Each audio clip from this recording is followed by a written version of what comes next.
Welcome to the first Sonic Maker draft. Today this is the first training we're gonna do. It's gonna be covering all the different aspects of Metropolis.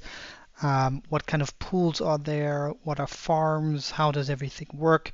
This is intended as a informational foundation for anyone who is interacting with Metropolis and wants to learn more about how things work in the background, what are the theories behind them, and then also see in application how is this then actually executed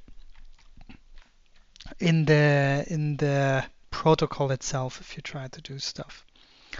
So generally speaking, we will go step by step through all the different topics. If this session is going to be recorded, and if there are any questions afterwards, always feel free to use the chat, ask in the community. They're always helpful and knowledgeable makers or liquidity providers in our community that always are happy to help there. And then with that said, let's get started. So before we go into details, a important disclaimer. Please take your time and read this. The material that is presented is for information purpose only. It is no financial advice. We're not instructors that are certified or financial professionals, and so don't make any financial decisions based on inputs here. This is really do your own research. Only invest funds you're prepared to lose. In general, in crypto, it's a very volatile and it's a risky environment. Yeah, and with that out of the way, you're fully responsible for your own actions, and if you do not agree to any of these terms, please do not continue with this presentation, with this information presentation. That being said, let's get into the topics. What are we covering today? This is training number 1. We are preparing 2 trainings. This is the first training we're doing, so if there's any feedback, always feel free to please let us know. We want to improve this over time. There are 2 different trainings we are preparing, and this is the one that should lay the foundation, especially for somebody who's new to DeFi, who's new to all these open source protocols. How do they work? Because more responsibility is on the individual because you're interacting with open source code on a blockchain. So the responsibility is always more with the individual that is interacting there. That said, we're going to cover first Uni V2 Pools. This is the standard. This is how DeFi started with standard Uni V2 Pools. Going to go in the theory, how to deploy, but we're going to keep this part more short, but just want to cover it for anybody who's interested in these pools. Second, we're going to go to DLMM pools, so dynamic liquidity market maker pools. This is a form of concentrated liquidity that is unique to Metropolis on Sonic. And we're going to cover all from the theory behind it, how things work from a protocol level, and then how to execute some of the strategies or some of the different things you can do with this protocol. At the end, how to provide, and then the maker vaults are still work in progress, so we're just going to briefly touch upon them, and there's more material about this coming in the future.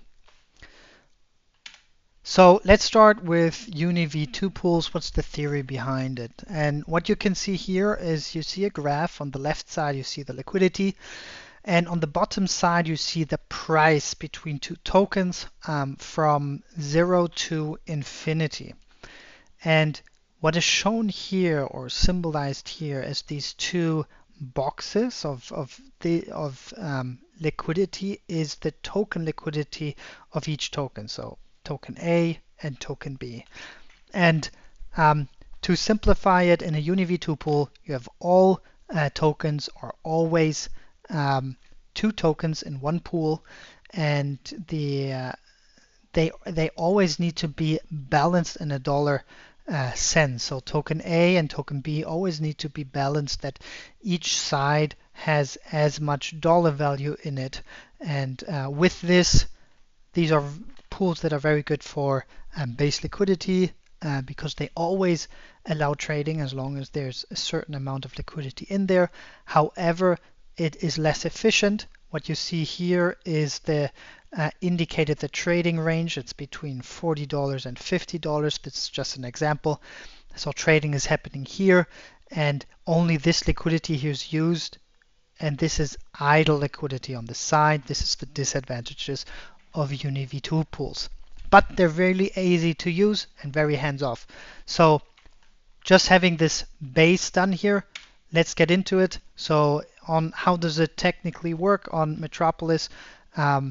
If you start with token A and you want to go into a V2 farm as an example, there are actually some steps that have to be done. So you need to trade half of your token A to token B, that you have a 50-50% dollar value. Then you need to form the so-called liquidity provider token. This token represents a portion of the pool. So you're putting the 2 tokens in, the amount of the 2 tokens in, and you're getting back a portion, a percentage of the entire pool that then is belonging to you. At this stage, your liquidity is earning fees. So if anybody trades through this pool, they take some of token A out and put token B in, they pay a trading fee that is auto-compounding in the LP token. What you're not earning yet is farming rewards. So you need to allocate the LP token into a farm. This is a significant difference to the DLMM pools that we have later. Now, if you want to go all the way back, you need to withdraw, you need to remove the LP, then you need to trade back. Thankfully, this is we have a zapper, and zapping makes all of this easy. In one transaction, you can go from anywhere here directly to the V2 farm and back.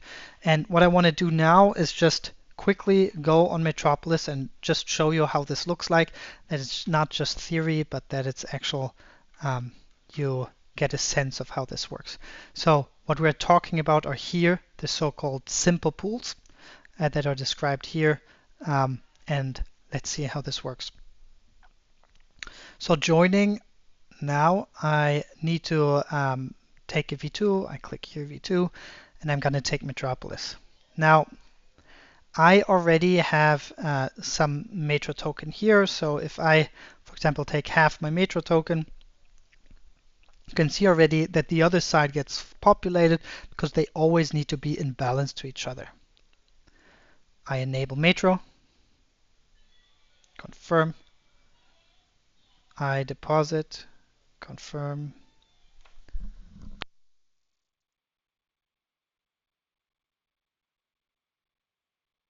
and done. So what you will see here, this is now the LP token. It shows you how much percentage of the entire pool you own, and what's currently the distribution of token of the Metro token and the Sonic token and the dollar value with it.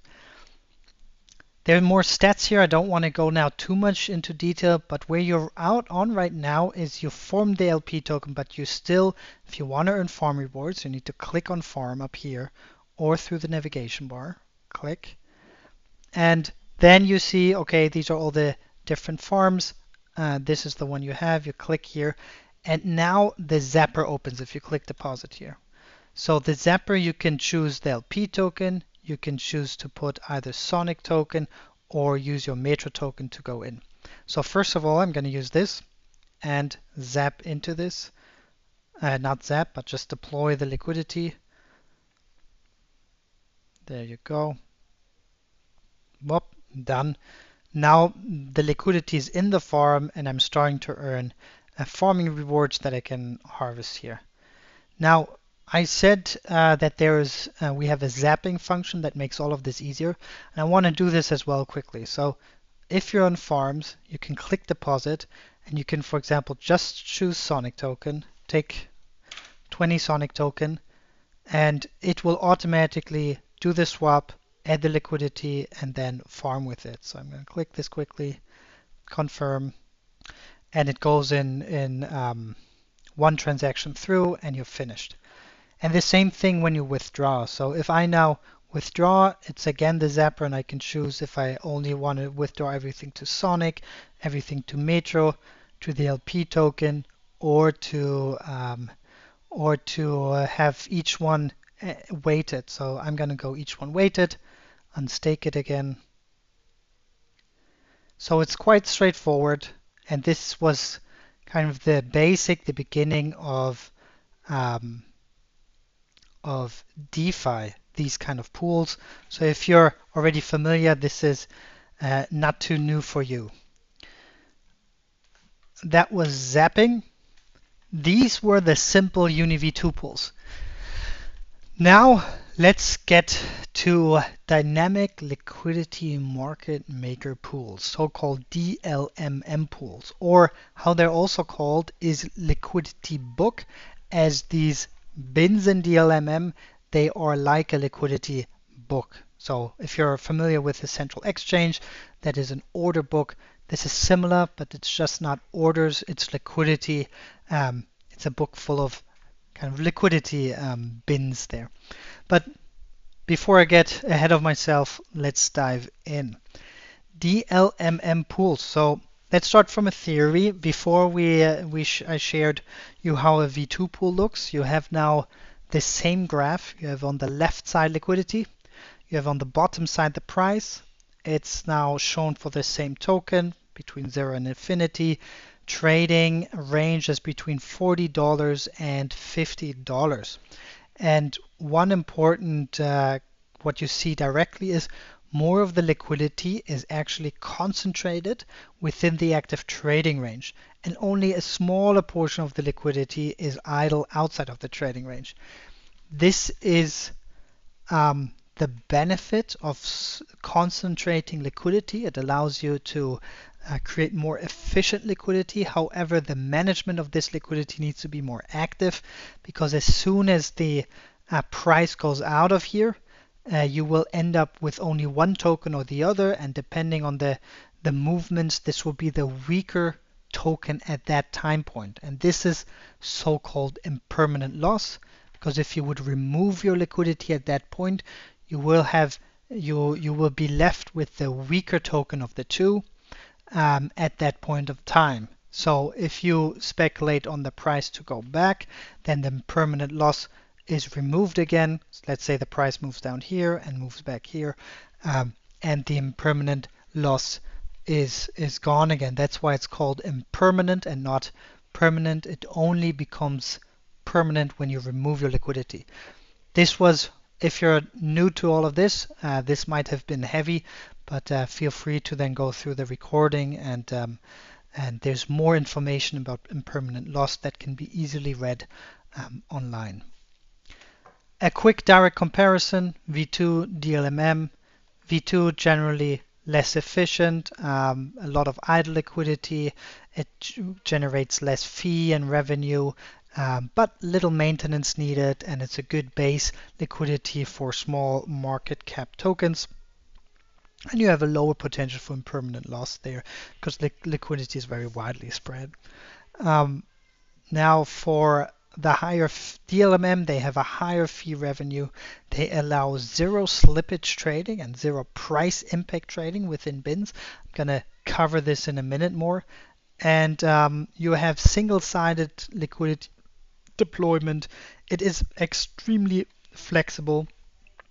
You have something called dynamic fees. We're going to cover this later on as well. And you have really unlimited flexibility in terms of shaping your liquidity to your strategy.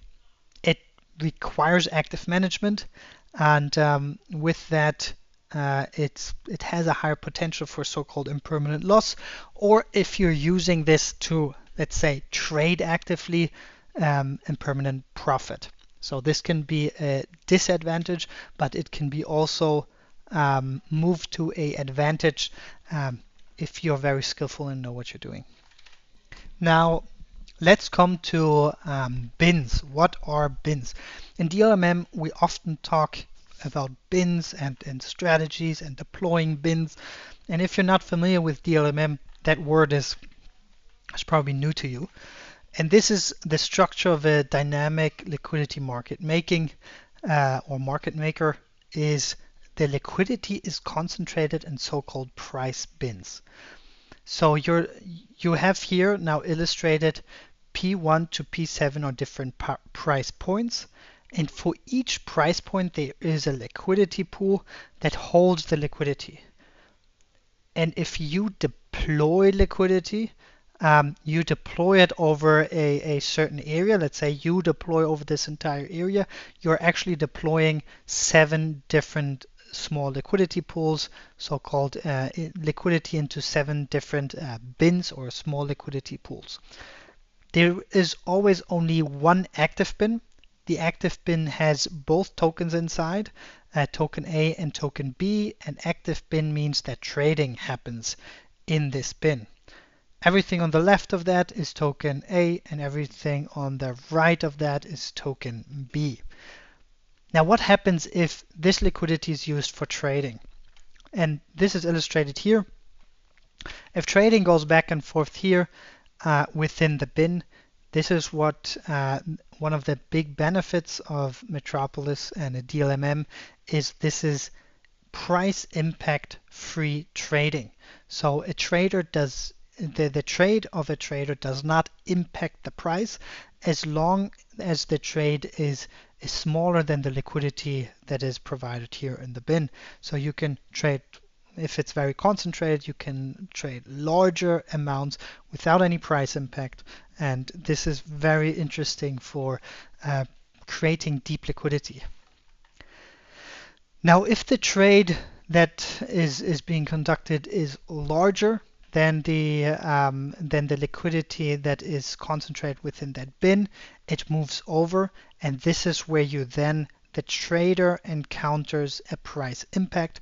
This is the bin step from one bin to the next. That's the price difference from P4 to P3, and this is a slippage or this is a price impact that the trader encounters and that he pays for for the trade on top of the trading fees. So this is kind of the basic of bins and how they work and how it can benefit traders. And as a liquidity provider, you earn every time trading happens here. You earn, and goes over, and you earn. So you earn there regardless of if the price goes from one bin to the other or if trading happens within a bin. The trading fees are always done, set. Now let's get to bin step and fees. There are two, you will see these two KPIs when you're on Metropolis, and you will see how you will see the bin step and the fees applied. And just to wrap the head around what does each mean, let's start with the fee. If trading happens, if you trade and the liquidity is within there, within a bin, you pay a fee, and the fee is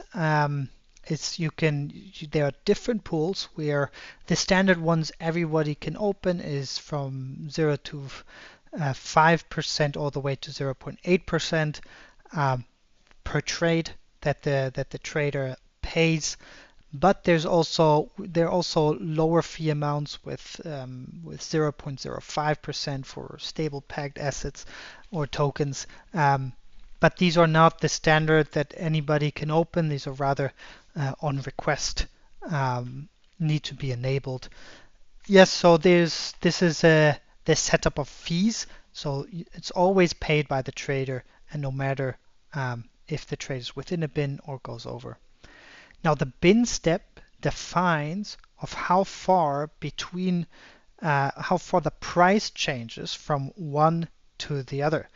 Here again, there are only 3 that are available out of the box, but there are more bin steps that can be much smaller, and we're going to look at that later on Metropolis, that define the distance between 2. A bin steps of 100 is 1%, so that means the price changes from one to the other is a 1% price change. So this is the bin steps, and this is the fees. And you can have, for the same tokens, you can have more than one pool. You can have a pool with a larger bin step and a pool with a smaller bin step. And the difference here is really how the liquidity is. So if you have a small bin step, you see the liquidity, you need many bins to cover the spread of, let's say, from 2 to 18. You need deploy a lot of bins, and with a larger bin step, with a bigger bin step, you need less of these bins to deploy that capital. However, these smaller bins, they can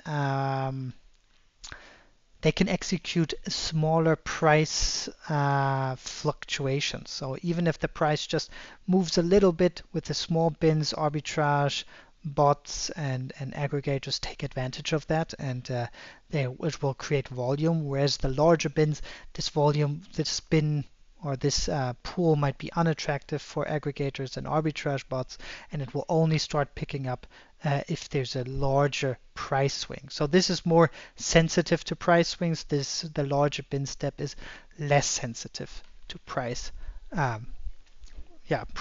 variation or volatility in general. So when is which normally used? As a rules of thumb, normally a larger bin step with a higher fee is used if you have if you're trading or if you're providing liquidity for small cap tokens, meme tokens, or just small projects with less liquidity, because they are very volatile, and they can easily do 20, 30, 40 price swings within hours, and you don't want your liquidity to need to spread about over hundreds of bins. That would make it very inefficient. So that's why the large bin steps and large fees will be used for smaller tokens, and then the small bin steps are normally used for more correlating tokens or even stable coins, etc. Now we talked about fees and bin steps. Let's get to something we call dynamic fees, and this is a real advantage of Metropolis, is that through this DLMM there is a built-in oracle that directly hits, that is directly activated as soon as volatility comes in, and then the fees that are paid are increased. So it's dynamic fee settings, and we're going to look later on where you can see that in the protocol itself, the different dynamic fee settings for each pool. And this is very let's say one of the competitive advantages, because if you have a Uni V3 or V33 DEX, you're depending on external oracles with a latency there. Whereas on Metropolis, it's completely built in, and as soon as volatility is there, the dynamic fee kicks in and your liquidity is starting to earn higher fees. That is part of the magic, I would say, of this liquidity efficiency in DLMM pools, because it's built in. It's not relying on any external oracles or anything like that. And how it works is it looks as the protocol automatically looks at the time frame and looks at, well, how much is price moving within these bins? How many bins have been passed through in a certain point of time? And this is where I share quickly between a larger bin step and a smaller bin step. The dynamic fees, they hit faster at a small bin step, because as you can see in this price, only 3 bins have been passed through. So the dynamic fees might be triggered, but just very lightly. But here in that same amount of time for the same movement in this type of pool, you have 1, 2, 3, 4, 5, 6 bins that have been moved in the time, so the dynamic fee is going to be increased higher. So this is a little bit how to think about dynamic fees. It is instant and it is extremely effective, therefore to this reduce impermanent loss and just increases the capital efficiency of your liquidity. So there's a lower dynamic fee and there's a higher dynamic fee. Now, we talk a lot about fees, and these are always fees for traders. So the trader pays these fees and the liquidity provider earns these fees. And if you're in Metropolis, you will always see over a certain point of time how much fees has your position earned. And what is similar on Metropolis to the Uni V2 pools is that the fees auto-compound. So you have a fees auto-compound within the different bins themselves. So let's take a look at that.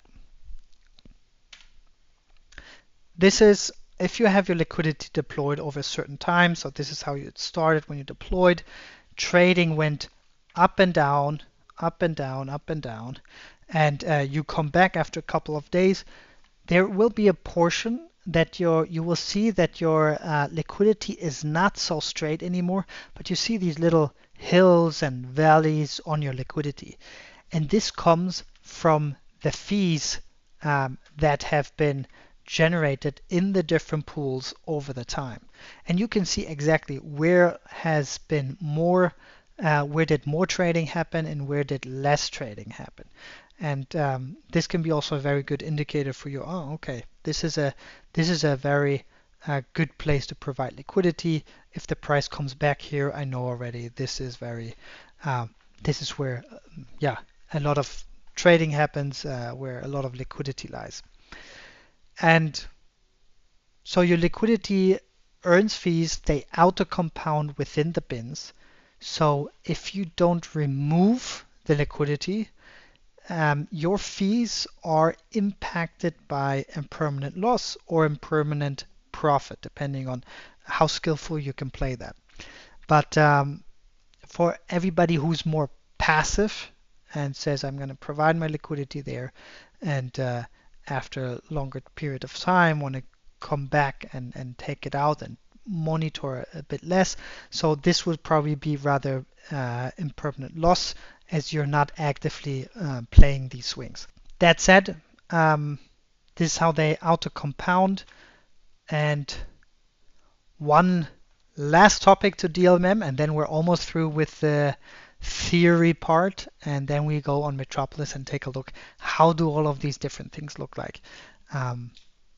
Two topics actually, first farms, and then we're going to look at some KPIs, and then we go into the DEX. So Metropolis DLMM farms are very interesting because on top of the trading fees your liquidity earns, your liquidity earns farming rewards. This can be Metro token, MGEM tokens, but this can be actually any token. And how the DLMM farms work, they use hook technology in the background, is that there's a farming range. Here it's normally 3 bins or just 1 bin. And the liquidity within these bins is rewarded. Now this is not static. When price moves, these bins, these rewarded bins, they move with it dynamically. So it's not like, oh, okay, if you're providing liquidity, you don't need to concentrate all your liquidity within these 3 bins. Because of volatility, the price will move up and down, and the reward range will move up and down instantly with trading. So even though only, let's say, 3 bins are here for farming rewards, do not need to concentrate everything in there. You can spread your liquidity, and as trading moves up and down, you will earn those farming rewards on your liquidity there. So this is how it looks. We normally have a spread of 3 for more volatile token pairs, and a farm range of 1 for more pegged tokens or very correlating tokens. when you look at the pool page, you will see some different, this is how it will look. You will see the token pair with the logos. You see an indicator, it's what kind of pool, V2 or DLMM, the fee setting, if there are rewards that are being distributed through farms with Metro and MGEM, and the liquidity. So what's the liquidity and the volume, the 24-hour volume or the 7-day volume that this pool is having, and then the fee APR over 7 days that this pool has been earning. And I'm going to talk a little bit more about this fee APR, but let's start first with general liquidity efficiency, what you can look at. Often what you want to see is, okay, how much liquidity is in there and how much volume over 24 hours or 7 days am I getting out of that liquidity. So if you look at this, for example, it's a pretty good volume to liquidity ratio. It's 2.77, or here over the 7-day ratio, it is even a 4, above 4 liquidity efficiency wise over 7 days, above 4. But there's a caveat to this indicator, and the caveat is if there was a lot more liquidity in here, just let's say 4 hours ago, and a big well removed it, the volume is captured over the past hours, 24 hours or 7 days, so the volume might be based on a higher liquidity amount.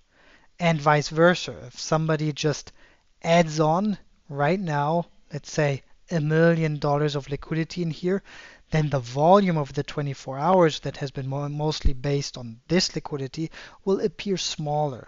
So there's something, this is a first indicator, but I would always recommend to go into the pool, and we're going to do that in a second, to really see, okay, how can I interpret these numbers more generally.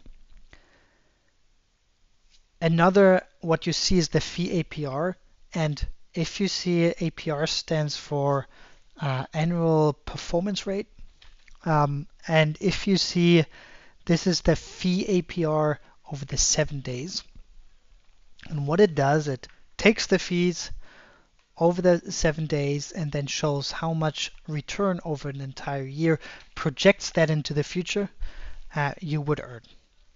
And this is also rather an indicator. And maybe to get an understanding, why is this a range, right? Why is there not just one number? Why is there a range here?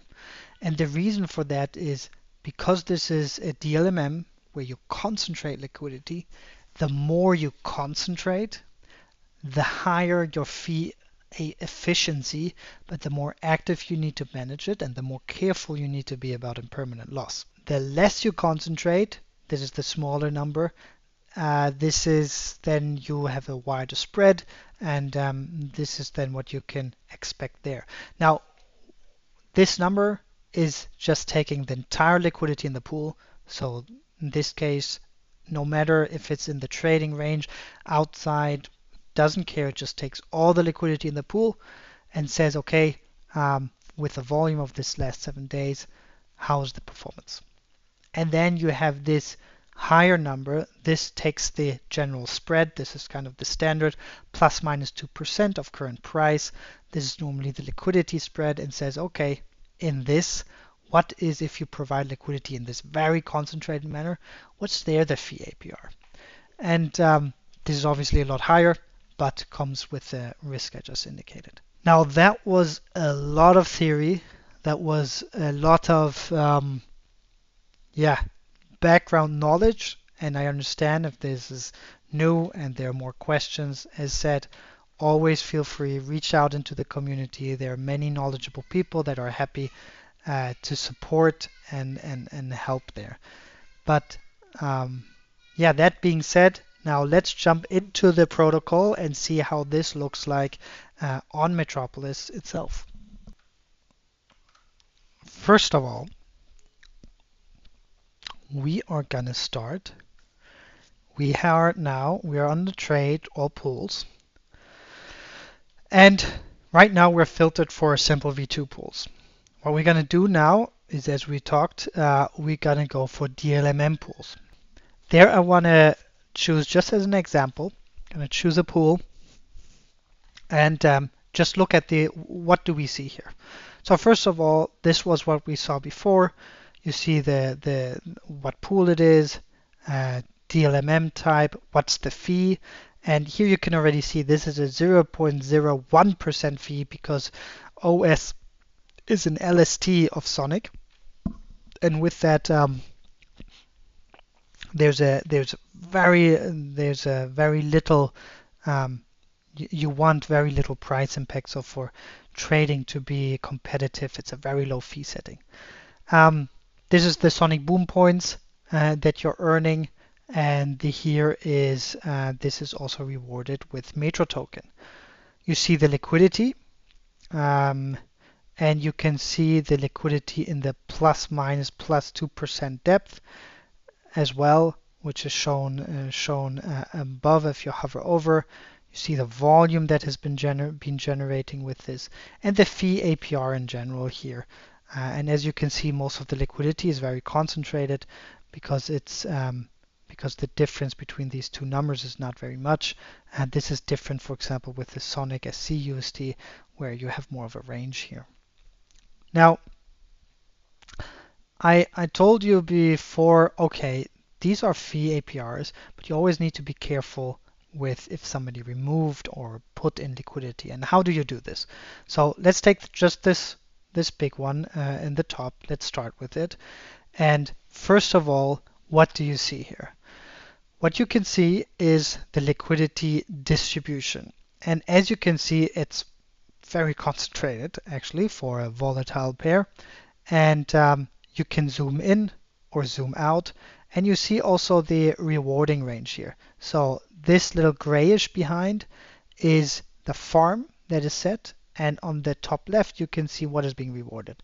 You can see Metro per day are being rewarded and MGEM per day. So all in all, this is the overall farm rewards that are being given out. Also, you can see down here the bin price. So right now the price where the trading happens is at 0.52, and the spread here goes up to 0.53 and down to a price of 0.516. This kind of the spread we're talking about, and you can increase this to cover larger amounts. And if you go very high here, you can see, oh, a lot of liquidity is concentrated here, but there's also some liquidity back here that is being concentrated in the higher price ranges. So this is what you can see here directly. Down here, you can see the transactions that have been conducted within this pool. This is your field to deploy liquidity. We're going to look at this later. And here is your rewards part. And we're also going to take a look at this at a later stage. Some basic indicators up here. How many tokens of each one are in here?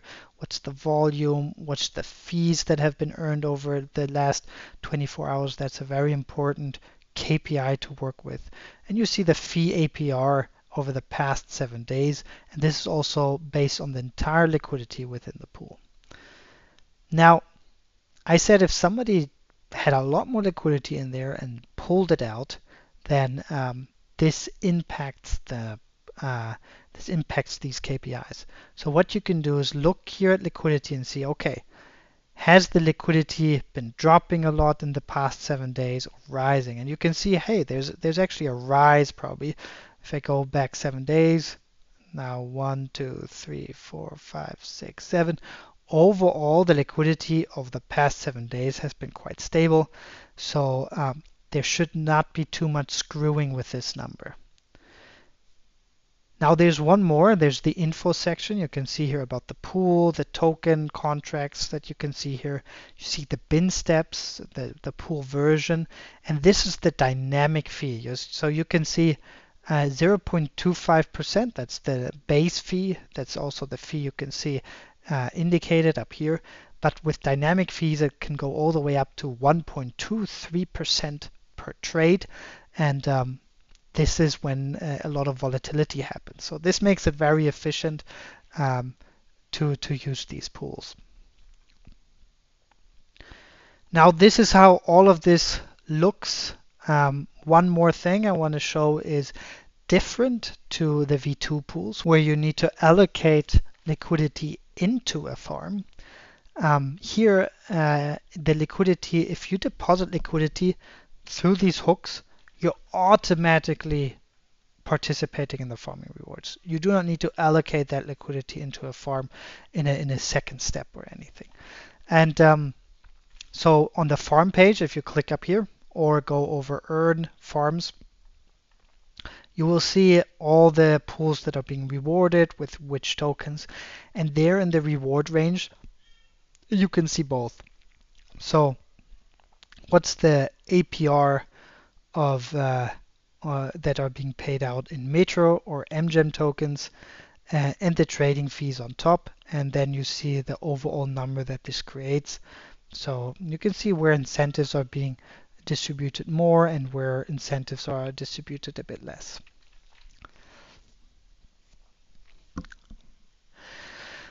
That was about all the KPIs and, let's say, all the theory part of how to interpret what you're seeing and get an understanding of all these different numbers and what it means, what it all means. Now I want to go with you and look at providing DLMM liquidity. There you have two different ways to do this. One is a simple mode, an advanced mode, and then there's something called DLMM stacking, what I also want to show. So we're gonna do now a little bit different. I'm gonna showcase quickly the from a, let's say, theoretical side, but this is already very practical, and then directly show it in the DEX on Metropolis how this looks like.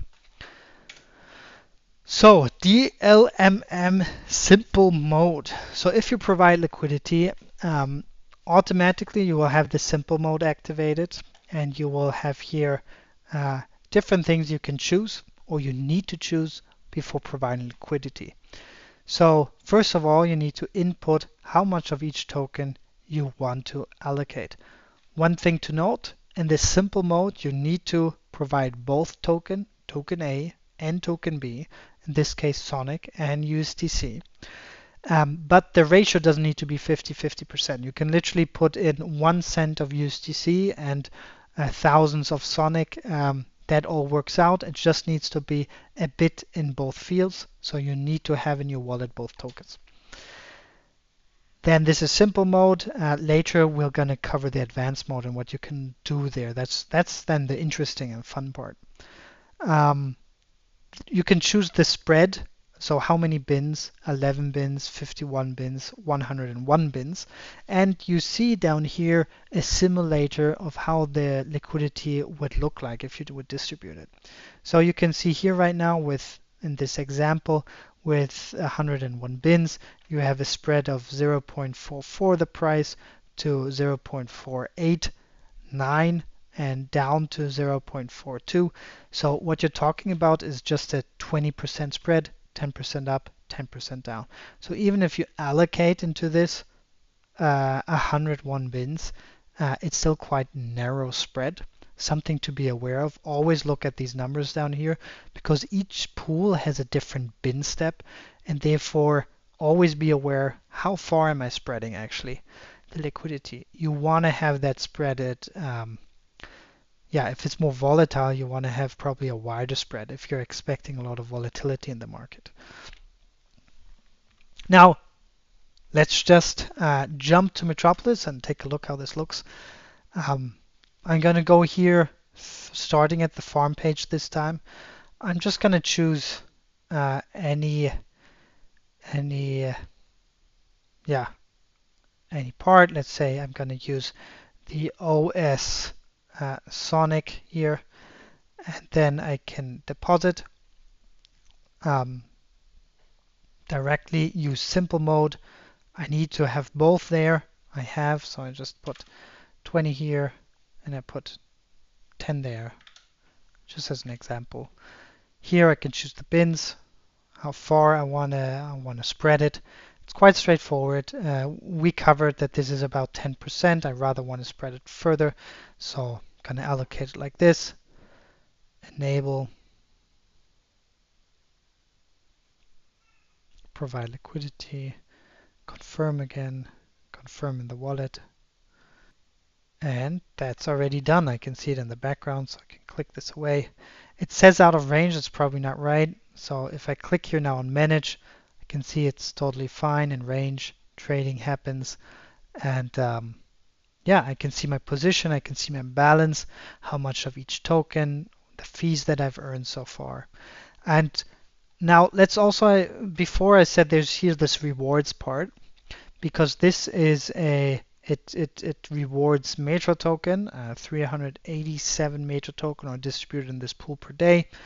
And if you go on rewards, there you can see that how this looks, what is being rewarded, how much per day, what is the spread of the reward. It's just one bin, the current range, so it gives you that, and the TVL within that range, and the APR that you can expect then within that bin if you would concentrate that.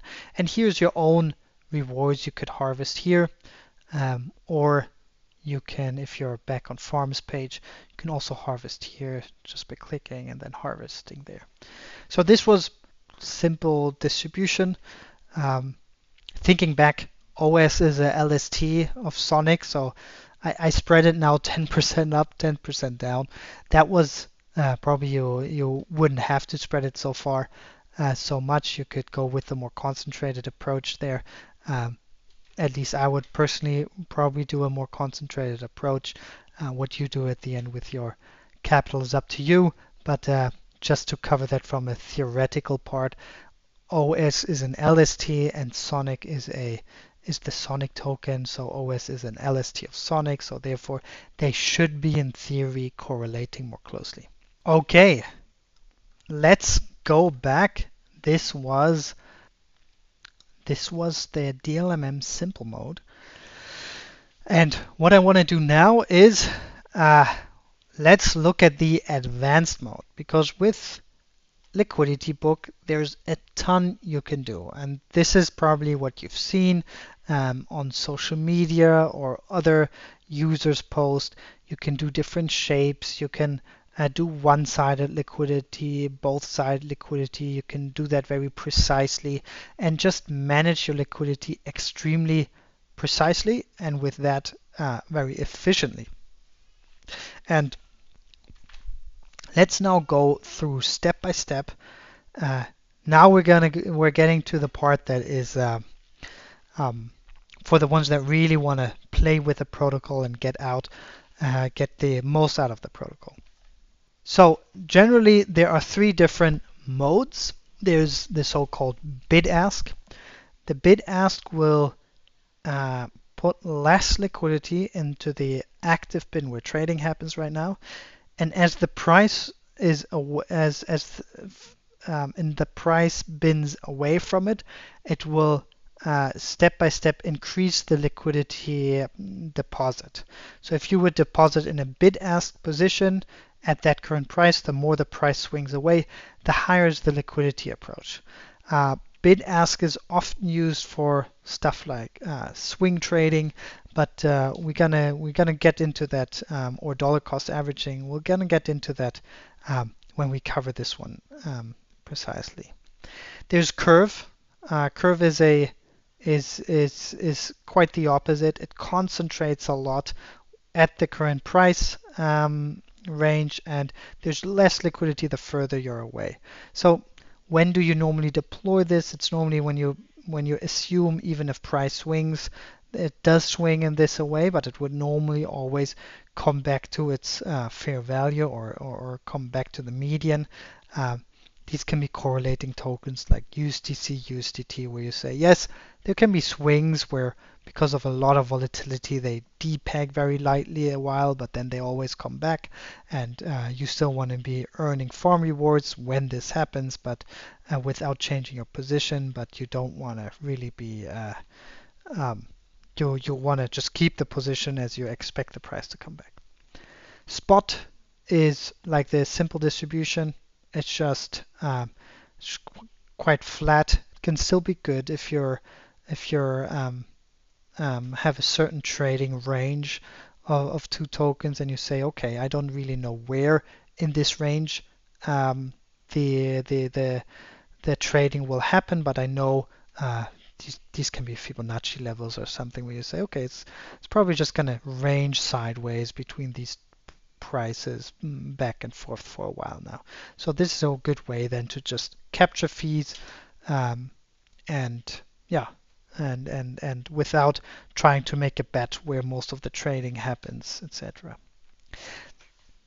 Now we're going to go into each one. I'm just going to cover quickly from the theory side, and then we jump into Metropolis and see how can we deploy this. This is the bell curve. The goal is to provide deep spot liquidity around price action to maximize revenue from fees. So this is normally what you use this for pairs that are token pairs that are stable. These can be LSTs, stable coins, or even correlating large cap tokens. But normally, especially if it's large cap tokens, as they still do tend to move, a higher maintenance is required. So you should always check quite frequently, okay, is my thesis still right that these are correlating, or is there something happening that that changes this correlation? Now let's look at Metropolis and let's look how to allocate that. Now again, I said this is good for tokens that are somewhat pegged to each other. So what I'm gonna, here it's one. So this gives quite some nice APR. This is an LST of Sonic, so they should be somewhat correlating to each other. I open and I manage, and then I can see here my reward bin, and I can see that liquidity is quite concentrated. This makes sense for this kind of pool. And now I want to allocate in a pyramid. I right now, as I see, I don't have any staked Sonic. So in this case, I'm gonna trade some of this and go up here, click on trade, and I just do 20, just for illustration, and I trade that I can deploy there nicely. I don't need to do it. I can do one-sided liquidity provision and everything, but in this case, I think it makes sense to just do it quite evenly distributed. So I go back to farms, choose again, and there I am. Now I have both from both something. Now I allocate the same amount in this case, and I go on advanced, and here is curve. This is the bell curve. And what I can choose now is how wide I want to spread this. And if you're not sure, as this is a peg token, you can see even a spread of, let's say, 43 bins. It's a tiny spread in terms of price. It goes from the active bin of 1.011 price of STS per S to 1.015. So you can see the bin step is tiny, tiny, tiny, tiny, tiny. So even a lot of bins is not a huge price not a huge price swing. Now, if I'm not sure how wide I want to do, what I can always do is I can go on info, take the pool, click here, copy it, go back to distribution, and then open deck screener, put in the pool, then you'll see it. And then I can see, okay, how much has this, make sure now it's USD, so you see a lot of swings, but this is not correct. You want to have it to Sonic because these are somewhat pegged. And then you can see, okay, how much has this been changing price? And what you can see here actually makes sense because as the LST accumulates more of the the staking rewards, the price should slowly increase of staked Sonic versus Sonic. So what you can see here is, okay, let's say this has been ranging here. So if you want to allocate it for a while, let's say here's the spread is somewhat from, if you're here now, you can say, okay, from 0.01 you want to do, and then the same amount to the other side. So 0.01 up. So you can do right click, say copy the price if you want, then you have that. And then you go back to this pool where you're in, click on manage, and now if you now provide liquidity, you do again 24 advanced curve. I said now I want to go from 0.01. That made sense to me. It goes from there, and you want to maybe go in a similar fashion to the other side, or you say, look, the price will rise over time. I want to provide a bit more liquidity on this side than on that, so I do maybe 20, and then have a bit more, a wider spread on the other side, just slightly more spread. Okay, so now I'm covering a range as I looked at before.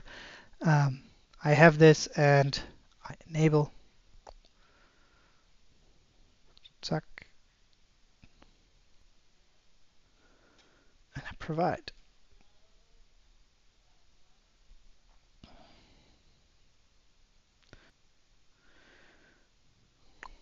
Now what you see here is your liquidity position will come up. And now I can see exactly, okay, what's my deposit balance, how much of each token, what's the distribution and percentage. And I can see here fees earned, and over time, 24 hours, 7 days, 30 days, this will slowly increase then. And I can here see the farming rewards. No rewards for this pool yet, because it's just too little. But this will come then as farming rewards are given out. Now, what makes DLMM extremely flexible is not just that I can provide different shapes, but I can tailor them as I go. So what I can do now is say, hey, actually, I just want to take away certain bins. So I can say, you know, I provided some liquidity up here. I think it won't go up there so quickly. I want to concentrate it more. So what I can do is I can just, okay, I'm going to take these bins away. I just remove, zack, and then you remove just the tokens on that side. You have them now in your wallet, and you can say, and now I want to deploy them between on the side between 0.011 and 0.012. And a little side note, this one shows you always, as well as here, it shows you how much tokens are in that bin at which price. And you can see in the active one, you always have both tokens, wrapped Sonic and staked Sonic, and on the sides always just wrapped Sonic or just staked Sonic. Now let's do this quickly just to show how flexible this protocol is. I withdrew some liquidity on the side, and now I want to deposit this again in the advanced mode. I can just deposit above it, one-sided. Yup, there we go. And I said until 0.0126. So 0.01. There we go. So there, I enable. And I provide liquidity. Just one-sided. So this is really what makes DLMM very flexible, that you can shape on the way as things happen. You can shape your liquidity. Now I concentrate it more here. Very flexible, very dynamic for usage there. Okay, And if you want to withdraw, you can always just withdraw the entire thing, remove it, and then you're done and you're out again. All your fees are being harvested at the same time, and you're back on track. Okay, let's look at the next one there. What do we have? We have the bid ask, and the goal of the bid ask is to reduce impermanent loss because you have less liquidity at the active trading range. So if price changes here, you actually not have that much liquidity deployed, and you can use this for swing trading in and out of tokens. So maybe you don't know in which direction goes, but as price goes in this direction, you will then remove the liquidity and redeploy again. It needs active management, very active management, but this is the way how you can change your impermanent loss to permanent profit. So it can be impermanent profit, depending on how price moves and how your strategy actually plays out. You can use this for DCAing. So let's say token 1, token 2, I want to DCA into token 2. If I provide this shape just on the left side here, what happens is as the price moves, I can remove those bins. And with that step by step, as the price comes further and further down, I allocate more of token 1, swap more of token 1 to token 2. So this is a great DCA strategy that is not based on dollar cost averaging over time, but allocating more and more into a token as the price falls. So kind of the buy low, sell high mentality. The fit for this is large, mid, and small cap tokens.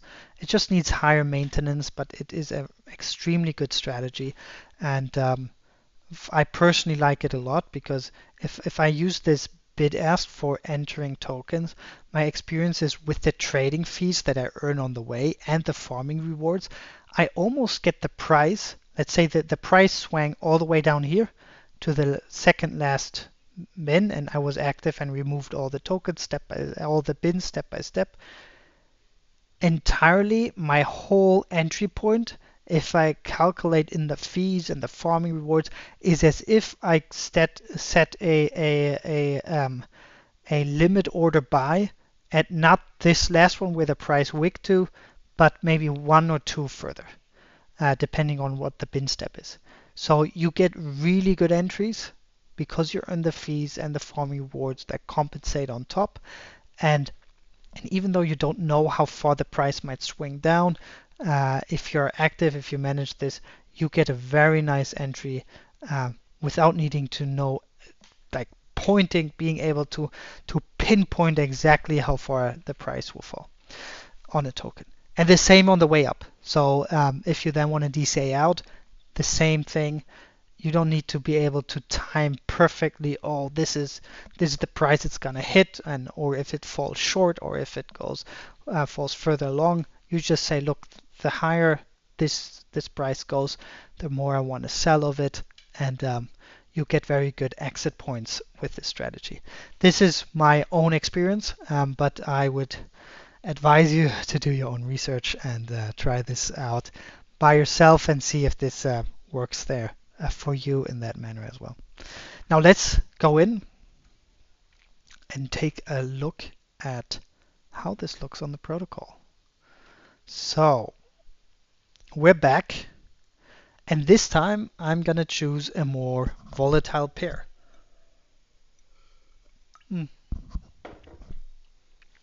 Let's take the Sonic token itself with USDC. There we go. I can look at the liquidity, how it's provided.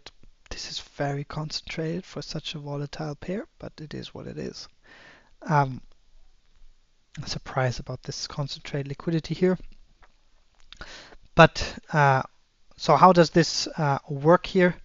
You have a, if I now want to DCA in, look, I have 41 USDC in my wallet. I click on advance and I click on bid ask. I allocate here what I want to allocate, And then I move the bar to how far down I think the price might go. And let's say I did some chart analysis and I say, look, worst case, it will wick down to, I don't know, let's say, yeah, let's say 99 bins. It will wick down until 0.43 USDC per Sonic token. And if you use a higher amount, you will get this little notification. Please note that this transaction may exceed the gas limit. This gas limit is a chain restriction, and Sonic is developing really quickly here. So this might be increasing over time. But as of now, for example, on the testnet, we can easily deploy way more, way larger, like 250 bins, no problem, without any issue. It really depends on it really depends a bit on the time. Let's just go with this 98. This is the price. So I'll just choose this, say okay, enable USDC, confirm, provide liquidity.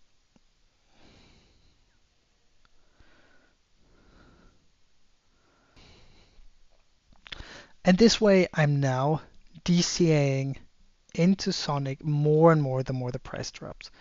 And then I earn fees on the way, I earn farming rewards on the way, and I'll remove the liquidity as it comes down. So if you do this over a long period of time, you can use certain levels where you then say, okay, it always falls down and then trades a bit and falls further down. And then you can, every time it falls further down, then you remove the liquidity. There are different strategies to do this to earn just some more fees on the way. But this is the general idea. You'll allocate more into the token as the price comes down, but it needs active management to take out those converted bins. And then if you swing trade as the price comes down, you remove it and then you expect it to recover, right? Swing trade back up, and then you'll build the opposite shape up again. And as the price comes up again, you sell more and more. And you earn fees as well along the way. So this can be a very good strategy if you're able to swing trade, but this is a skill that is very hard. So there's just a few that can do this very successfully. People use this strategy also to enter launches of tokens. So after they pumped a lot and then they retrace again, they can open these positions to DCA into a token as it retraces, and then they switch the position again as it pumps, let's say, and exit the token again. So you can use it in many different ways. This kind of it gets a blend between liquidity providing and kind of, I would call it DLMM trading. Okay, let's come back from Bid Ask. What else is there? We have Spot. The goal is to capture fee revenue for oscillating token pairs. Fit it's just a rather simple deployment. You can use that simple deployment that we did before, and it needs a little bit less maintenance. If you expect let's say you take Bitcoin and you say Bitcoin has been ranging, you expect it now to range as it has done a couple of times already, plus minus 5 to 10% over a period of some months. You just allocate with Spot over the range, and as it goes up and down, you earn fees, and then you just need to and then if it comes back after a certain while, when you think, okay, now slowly it will come to an end, you can start removing step by step your allocation there. That way, it's a very nice way to earn fees. I don't want to go into this and showcase this now in particular, as this is already the simple deployment that we've done in the beginning. Is how you can do this. Now we're coming to one of my favorite parts, and that is stacking. on Metropolis, what I showed you is deployment, and you had these constraints of, okay, you can only put in, let's say, 100 bins, because more than 100 bins, you're starting to be constrained by a block gas limit. But I also showed you already that you can remove bins and then reallocate them. So your position, and I'm just going to go to Metropolis quickly to show this. This position here can be added on and removed as you go. So you can build upon this position further. Right now this is in, and you can build on top and build another shape here or another shape there. This position is kind of fixed, and in this deployment part you can deploy further and over and next to it, and yeah, start to be very creative with it. So I go here quickly. How does this look like? For example, if you say, hey, I want a dollar cost average into a position, but 100 bins just doesn't cut it. I want to do it over a longer period of time, longer range. Then you open two positions next to each other, and you can cover larger ranges. Now for the bid ask, let's start with this in particular, even though this is actually one of the more difficult ones. You need to do the ratio of your liquidity that you deploy 1 to 3. So let's say 25%, 75% of your allocation. This is rough over just roughly if the position 1 and position 2 are the same size. So let's do this in reality. I'll go back to Metropolis, and I have this position, and I'm now gonna build a long position out. So I'm gonna do bid ask. I'm gonna move it over, and I'm gonna build a long position out.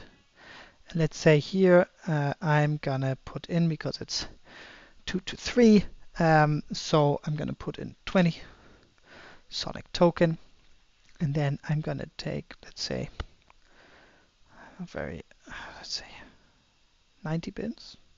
I don't know, 90 bins. So I put 20 Sonic token over 90 bins. I provide the liquidity. Okay, because price has moved, there's a certain, it protects me of going indirectly. I could now go in, but actually it's maybe confusing. Let's use another pool. So now I want to DC out of Sonic over a longer period, over a longer part. So I'm going to choose advance, choose my bid ask, and I'm going to take 20 Sonic token, just move this over 96, 99 bins. Ah, beautiful. So I'm covering all of this space here, but taking 20 here, that was good. I'm going to provide liquidity. Zack. There we go. And my liquidity will appear here in a second. And what I do want to do now is, this is too small. I want to have this continue here. So I said it's going to be 2 to 3. So if I put here 20, I need to put in 60 now. I use bid ask again, and I see, okay, the last one here is at 0.646. So what I'm going to do now, 0.646, and one more, 647. Oh, so small bin steps. Yeah, that is correct. And now from 647, I'm going to take the same amount, 99 bins, I think. 99 bins, something like that. And what I can see here already, okay, how much liquidity is in this last bin? Sonic tokens at 0.396, and here in the first one it's 0.40. So there's a bit more that looks about right. That 3 to 1 is about right. And if I now deploy this, you will see that the shape will increase further. So let's take a look. Pop. I overlaid one. But you see, I overlaid one. But what you can see here is what I mean. You're spreading now over a much further range. I laid over one of these, so you have this little spike in the middle. But overall, this is the idea. You can cover a wider range. And as the price goes up, you DCA out more and more and more.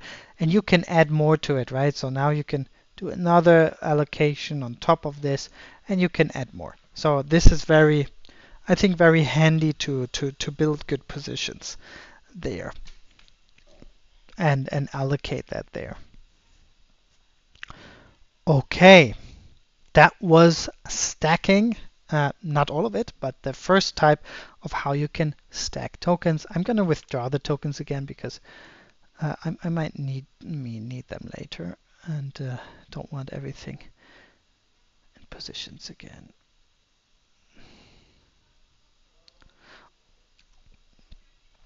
So what else can you stack? You can also stack different types of positions. So you already deposited this shape, and now you want to deposit a spot position. So let's do this quickly. Just as an example, I could use my previous one. So I already have allocated into this position. Very nice. Manage. So now I want to deploy some more. I go on advanced. I click spot. This was what we showed before. And the last bin is at 0.4332. And I'm going to go down here. But okay. Like this. Yeah, this is fine. And now I add this on top. So you can combine. Now I used spot now because that was the example. That was also in the presentation. But you could also use now a curve or any other type of, yeah, actually a curve, a spot curve, or actually another bid ask there. If you want to add this, you can see here now I did okay.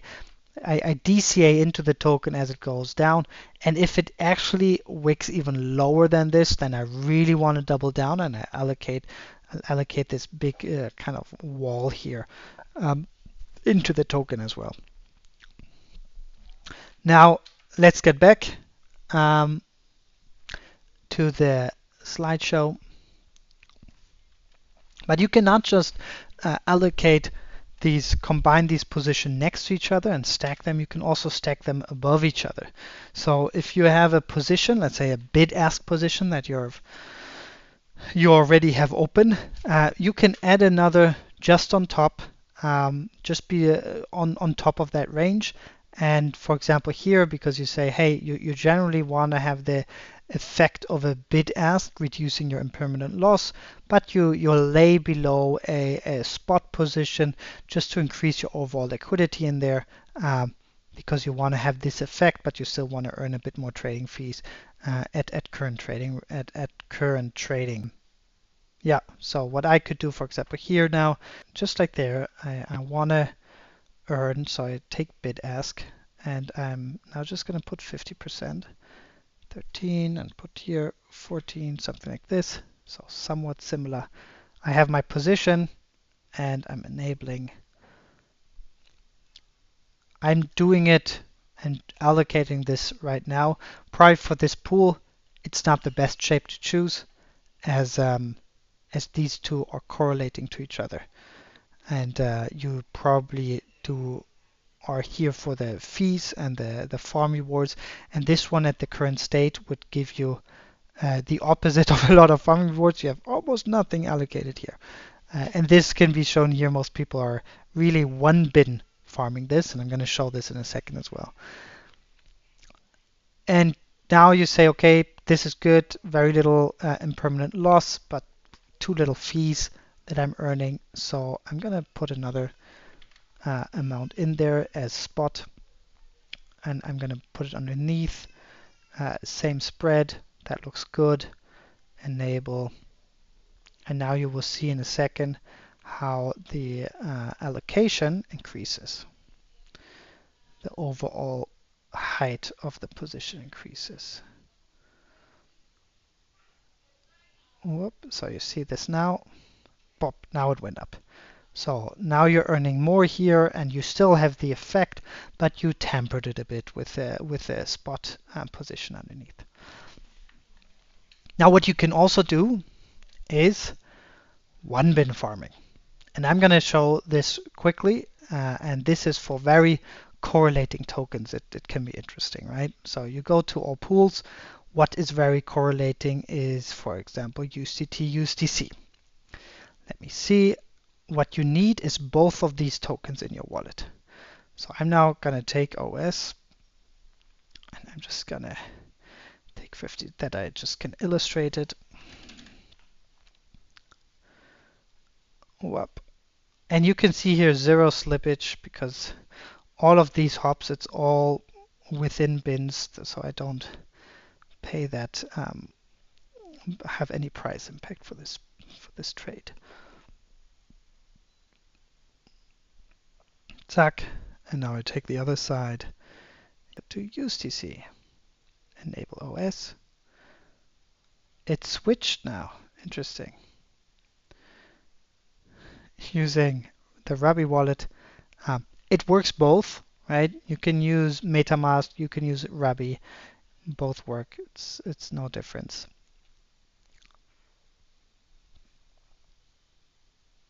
Zack, trade it. Now I have both in my wallet, and I don't need to have it 50-50.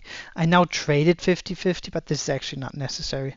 I could just trade just 1 cent and then one bin farm. It's no, they do not need to be 50-50 weighted. I did this now, but it's actually not required. I go in farms. I use the USDT USDC farm. I click on manage, and then I go on advanced spot. And there, down here, there are different ways of deploying this. You can use the price range to deploy the way you want to deploy it. You can use price range and do it that way. You can use custom. This way you can click here, click there to increase, or you can even put in numbers here. So I just put 8, and then we'll take the next bin there. Duck. You can see, boom. It's a bit faster way of deploying if you're doing it over wider ranges, and you can go here far out of for example this one. You can only take this range here, but with this custom you can choose a price range that is far out of the current price point right now. And you can use price target. There's literally one bin, and this is right now the active bin. I enable, and this is how many people are currently farming these very correlating tokens. And you sign, enable both tokens, sign transaction, and provide liquidity. I must say Ruby is slightly slower than MetaMask. So MetaMask, your experience will be generally a bit quicker. You always have a bit of loading time on Ruby, but Ruby has some really neat security features with whitelisting wallets and all of this that people might prefer. So yeah, whichever wallet, both works. So I'm one bin farming now, all concentrated in the active bin. I'm earning fees and I'm earning rewards that it can then harvest. Now, we have covered a lot of different ways to shape liquidity, to adapt it, what you can do there. One more thing is you see up here something, it's called a dashboard. In your dashboard, you see all the positions you have. You can see in total what's your liquidity that you have deployed, how much percentage do you have of each token right now, what's your overall APR over this last 7 days, what's the overall APR in terms of rewards, and yeah, what are the DLMM fees earned over the past 30 days. And what you can see here is you can then manage from here directly your positions. You can harvest them, and you see if they're active or inactive. And you always want to have them active, right? You don't want to have it inactive, then you know you probably need to do something there. And so this gives you a nice overview. One thing to be aware, V2 liquidity that is allocated into a farm is not visible here yet. So we might make that visible either already here or maybe another header here. Not 100% sure how we're going to do it, that you have it all in one place. But if you're doing this a lot and you're using similar pools always, this is kind of your one stop where you see, okay, this is all my positions. Do I need to do something? This is your dashboard and your overall performance and tokens you're holding, kind of from a portfolio point of view within the liquidity. Okay, let's go back.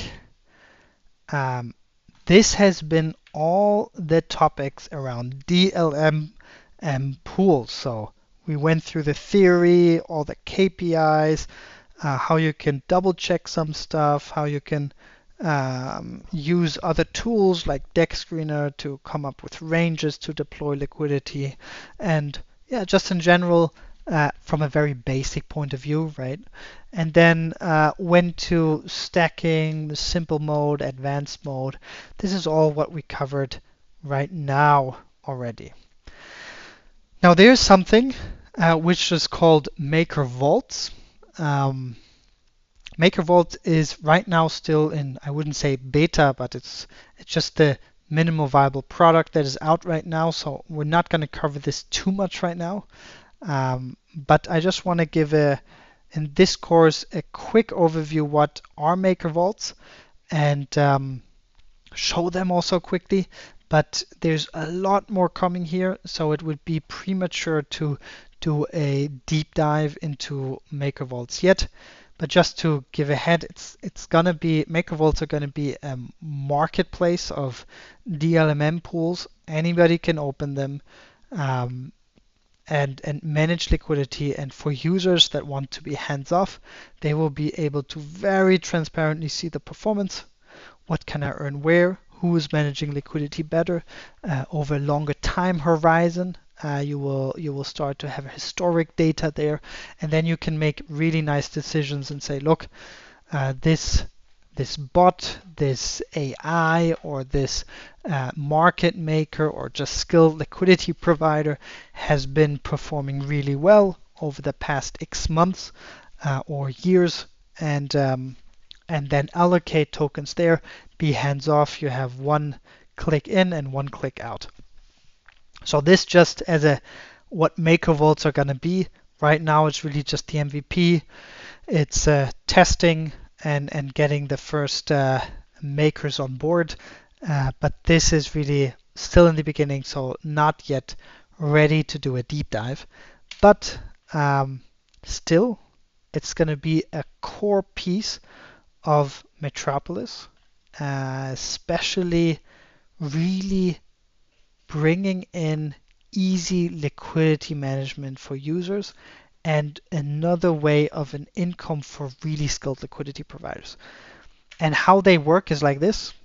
So we call it a win-win-win tokenomics around Maker Vaults. And that is, you have the Maker Vault, this is shown here. The operator, he takes an AUM fee, so assets under management fee.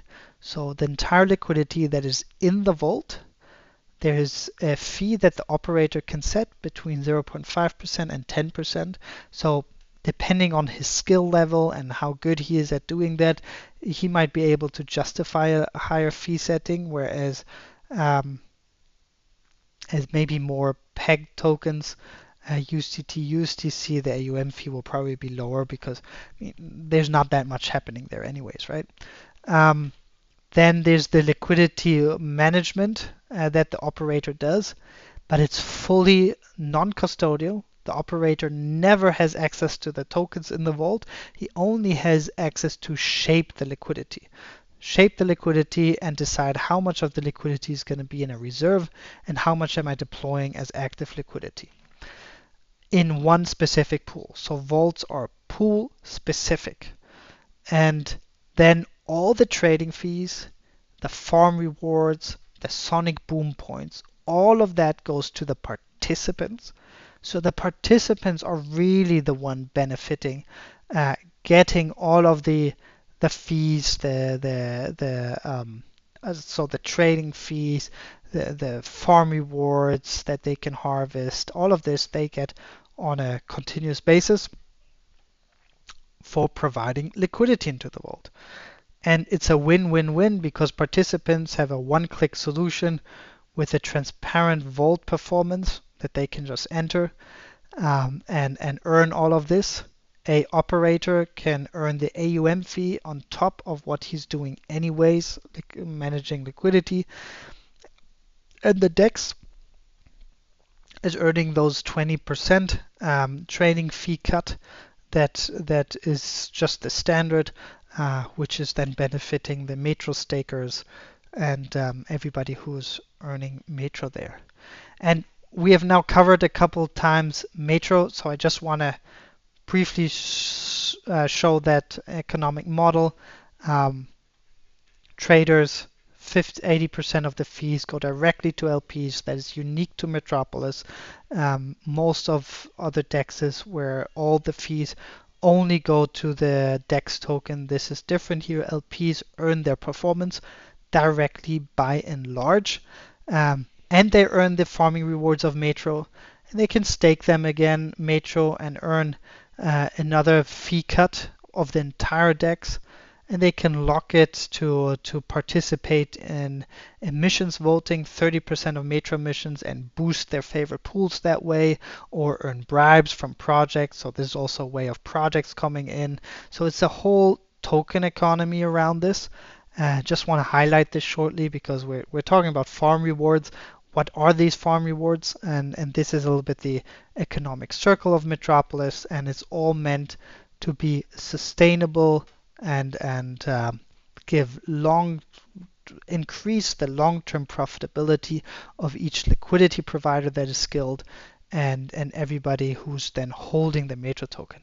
So Metropolis is putting liquidity providers first, and everybody who earns the Metro token get a access to the profits that the skilled liquidity providers are earning. And this is the whole idea. So we want to attract the best liquidity providers, the best market makers in the space. They earn the bulk of the fees directly. They earn all these farming rewards on top. And the better, the more skilled our LPs are, the higher is this 15% fees that go to the Metro stakers. So that's the whole idea behind it, is really building a market for these very skilled market makers and liquidity providers. That was it. The first maker draft. Thanks to everybody who joined the call today, joined the training. And if there are any questions, as said, feel free to reach out to in our Discord, on Telegram. There are always very active community members that will help. And there's an open source protocol, so it's always the user has, let's say, all the power, and then the community is there to help each other there out. This is the first training of 2. We are going to prepare another training that then goes one level deeper. So a little bit of chart analysis. How can that be combined with liquidity providing? More into maker vaults. Really understanding if somebody wants to become a vault operator, what does he need to do? What are the different settings? What do you need to be careful about, think about. So all of this is kind of the next step. So it's going to be more technical, a bit more in depth, but I think very, very interesting just for everybody to take that next step. But this should already inform you to do most of the activities on the DEX and yeah, and kind of find your way on this protocol. Thanks for being with me, and hope to see you soon in the next Maker Draft. And anybody who joined now is really welcome and has been actively using what you learned here. So just share your MetaMask address in a ticket, and we're gonna take a look. And if there are really active positions, we can see you've been part of the training. The Sonic Maker Club access is open to you after the second training though. So this was the first one. There's another training coming. But if you're already very skilled, you're coming from a different ecosystem, you've used DLMM, always feel free, open a ticket, and you're welcome into the Sonic Maker Club. Thanks for joining, and until next time.